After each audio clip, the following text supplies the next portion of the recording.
Zombies changed the course of the Call of Duty franchise forever. What started as a hidden bonus mode in World at War quickly grew into one of the most beloved and defining aspects of Call of Duty. It introduced a completely new way to experience the series, trading fast-paced multiplayer for cooperative survival, deep lore, and intricate Easter eggs. Zombies didn't just add to Call of Duty, though. It completely reshaped it, influencing game design, storytelling, and even the franchise's overall identity. It kept players engaged long after the launch, fueled a massive YouTube content boom, and became a staple of Treyarch's legacy. But it never should have existed. Zombies was never supposed to be a part of Call of Duty.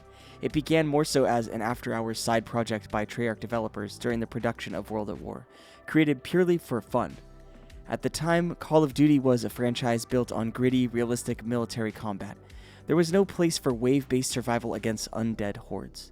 Even when the mode was completed, Activision was hesitant to include it, fearing it would undermine the game's serious tone. But once players got their hands on Nacht der Untoten, it became clear that Zombies was something special.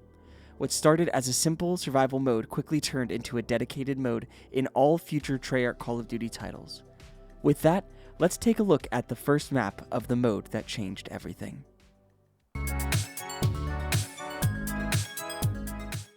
Nacht der Untoten was where it all began.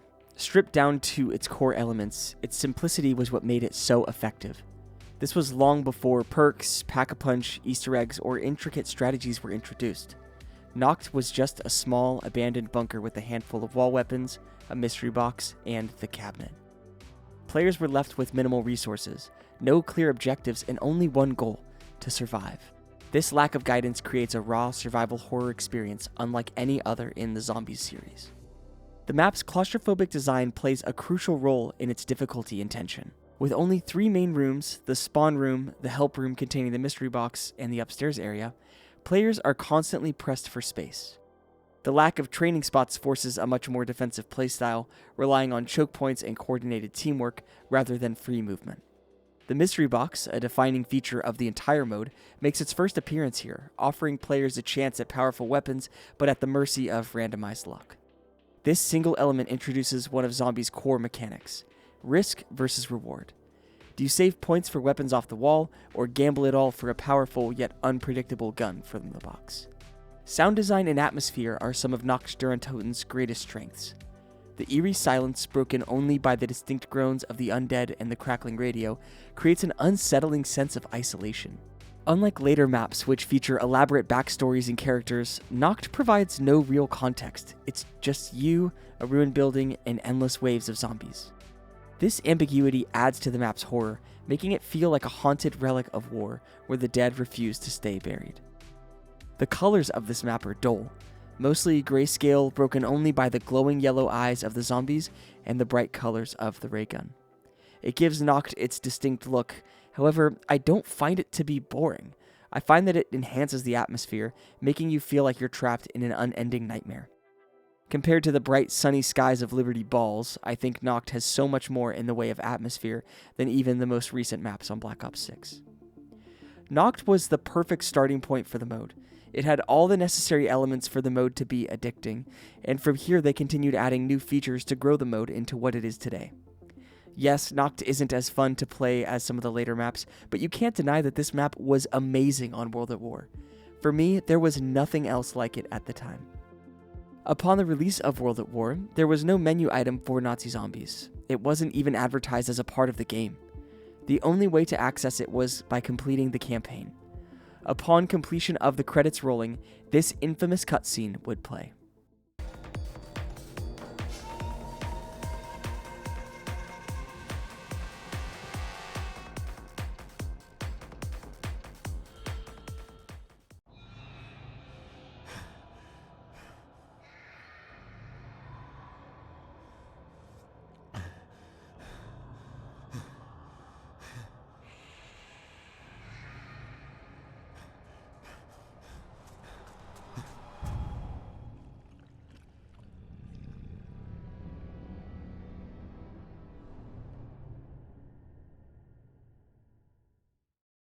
Imagine completing this campaign late at night, reflecting back on what I believe to be the perfect Call of Duty campaign, only to get the absolute shit scared out of you by this cutscene. After this cutscene finishes, you spawn into Nacht der Untoten with the instantly recognizable round change music and this horrifying laugh.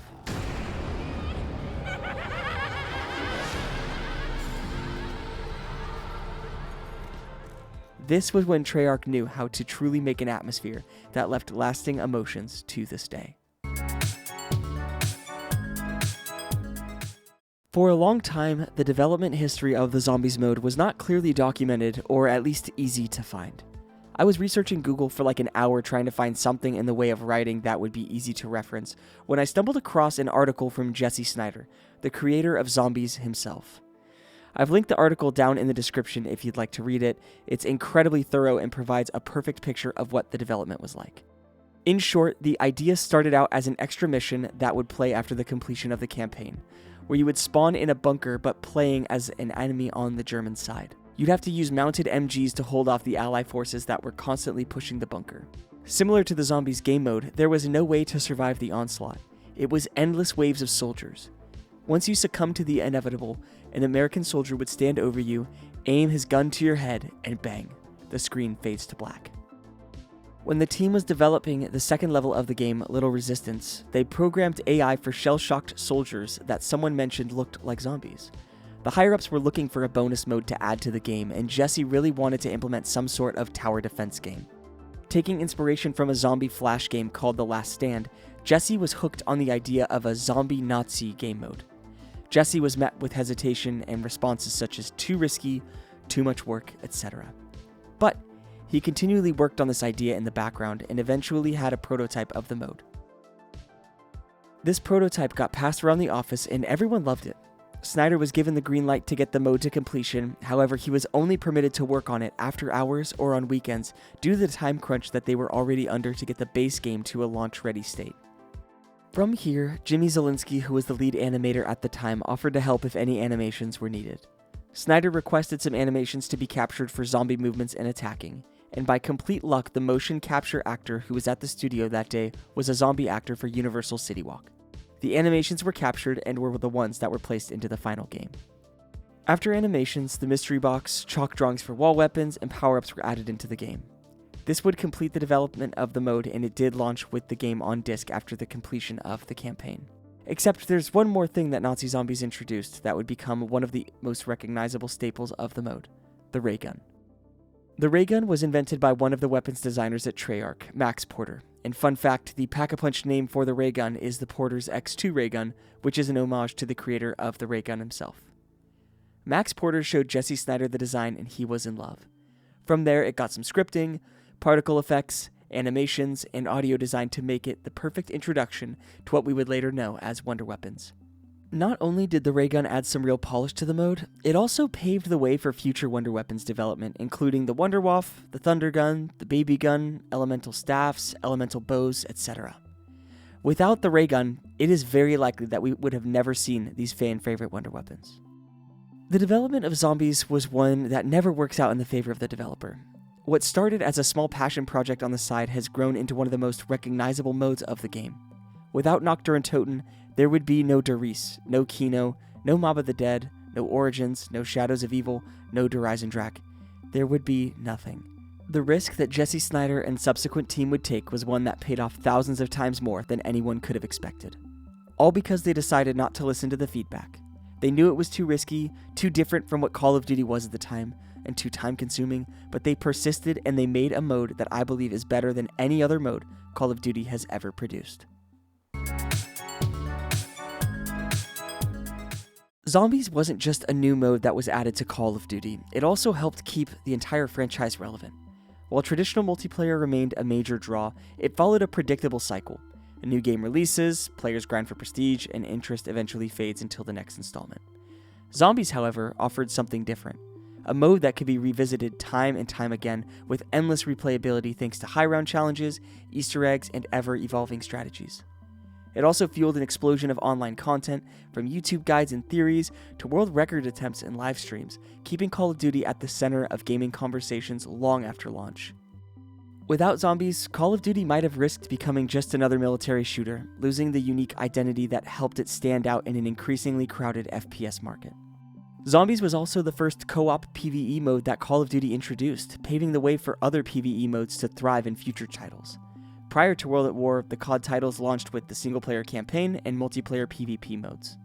There was nothing that catered to a co-op PvE market though.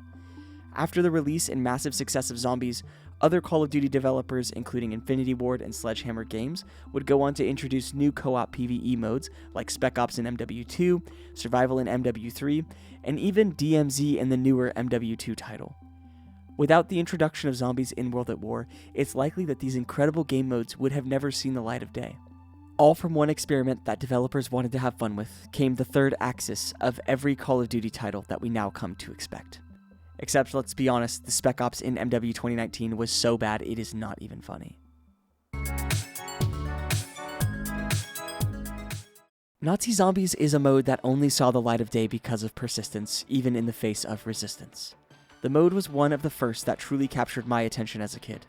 I remember my brother showing me Nacht der Untoten one night at like 11 p.m. and it scared the absolute hell out of me. No matter how scared I was though, I could not stop playing. My friends started playing shortly after, and we were all so hooked. I have such fond memories of playing Nacht with them, and soon after we'd pick up the DLC maps Verrückt, Shinonuma, and Derice. But our love for the mode wouldn't end there. We'd go on to play Black Ops 1, 2, 3, and 4 together, continually trying to reach high rounds, and then ultimately to complete Easter eggs. This mode was such a huge part of my life, and still is to this day. I don't care much for the newer Zombies maps. I think Black Ops 6 honestly is decent, far superior to Vanguard and MWZ, but I think it's come too far from its roots. It's not the same, and I'm not sure they could ever replicate the great maps from the past. But one thing is certain. Nacht der Untoten was the start of something revolutionary in gaming.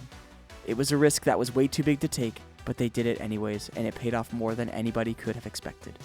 This is the birthplace of the entire Zombies game mode. I'd love to know your thoughts on Nacht der Untoten, Zombies as a whole, or the current state of the mode personally. Please let me know down in the comments. I reply to literally every single comment because I genuinely enjoy engaging with you all. Please feel free to drop a like on the video if you enjoyed it, subscribe for more Zombies content in the future, and I hope you have a beautiful rest of your day. Peace!